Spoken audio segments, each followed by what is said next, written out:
বিশ্ব নিউজ 24/7 में आप सभी को सुस्वागत।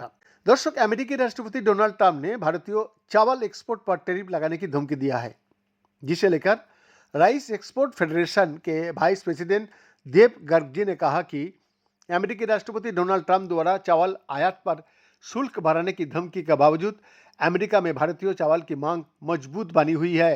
उन्होंने ये भी कहा कि अमेरिकी बाजार के सभी एक्सपोर्ट डिमांड वेस्ट है। हमने देखा है कि अमेरिकी बाजार में भारतीय चावल का निर्यात में तेजी हुई है, क्योंकि अमेरिकी बाजार में भारतीय और साउथ एशियाई फूड की लोकप्रियता बढ़ गया, क्योंकि भारतीय चावल का स्वाद, बनावट और रंग की बहुत ही खास होता है। अमेरिका में जाया गया चावल भारतीय चावल का विकल्प नहीं है। देव गर्ग ने और आगे कहा कि भारत अमेरिका में चावल नहीं डाल रहा है और वहाँ भारतीय चावल का बाजार स्थिर बना हुआ है। उन्होंने ये भी कहा कि अमेरिका की ओर से पहले से लगाए गए टैरिफ से भारतीय एक्सपोर्टर को भारी नुकसान नहीं हुआ है। भारतीय किसानों की होने वाली आय स्थिर रही है।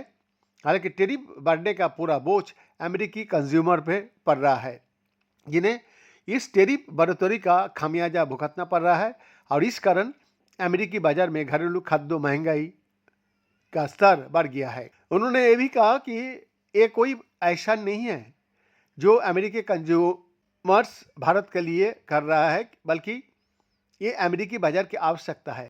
ये बयान राष्ट्रपति डोनाल्ड ट्रंप द्वारा अमेरिका में कृषि सब्सिडी पर चर्चा के दौरान भारतीय चावल पर नए टैरिफ लगाने की चेतावनी के बाद आया है।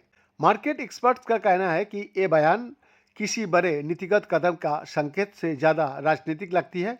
ग्लोबल ट्रेड रिसर्च इनिशिएटिव ने कहा कि ट्रंप भारतीय चावल पर उच्च टैरिफ लगाने की धमकी दे रहा है, लेकिन ये धमकी राजनीति है, नीति नहीं। बीएन का एक्सक्लूसिव रिपोर्ट, 20 न्यूज 24/7 रांची।